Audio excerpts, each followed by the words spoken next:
अरे मनपामध्ये काय चाललंय? अरे मनपामध्ये काय चाललंय?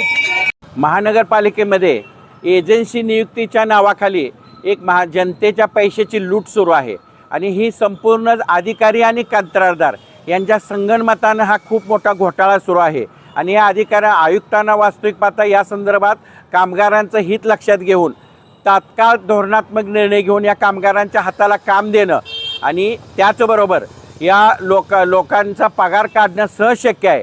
मात्र सेवानिवृत्त झालेल्या अधिकाऱ्यांना सेवा करार पद्धतीनं घेताना कायद्याचं उल्लंघन झालं तरी चालतंय, मात्र या कामगारांना सेवेत घेताना किंवा कंत्राटी पद्धतीनं मनपाकडे डायरेक्ट घेतला तर साधारणपणे दरवर्षी 50 ते 60 लाख रुपये महापालिकेचे जे दलालीला जातात ते वाचू शकतात।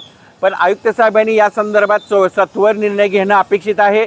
या संदर्भात यापूर्वी केलेली उपोषणं आणि केलेल्या आंदोलनानुसार चौकशी समिती नेमलेली आहे, पण या चौकशी समितीनं सुद्धा आज अखेर काहीही केलेलं नाही, कोणतीही चौकशी पूर्ण केलेली नाही।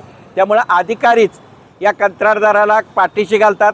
तत्कालीन आयुक्त शुभम गुप्ता यांनी संगनमताने आणि विशिष्ट हेतूने हे ठेका बहाल केलेला आहे।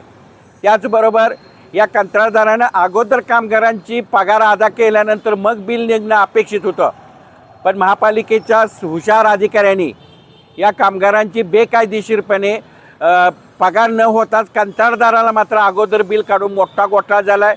त्यामुळे या निविदा प्रक्रिया या बेकायदेशीर बिल अदा करणं आणि कामगारांच्यावर होणारा अन्याय प्रकरणी जोपर्यंत निर्णय लागत नाही तोपर्यंत बेमुदत या ठिकाणी धरणे आंदोलनाला बसलोय। या ठिकाणी आज लोकशाही मार्गाने घंटानाद करतोय की प्रशासनाला जाग यावी, त्यांना सुबुद्धी यावी यासाठी भजन कीर्तन करतोय।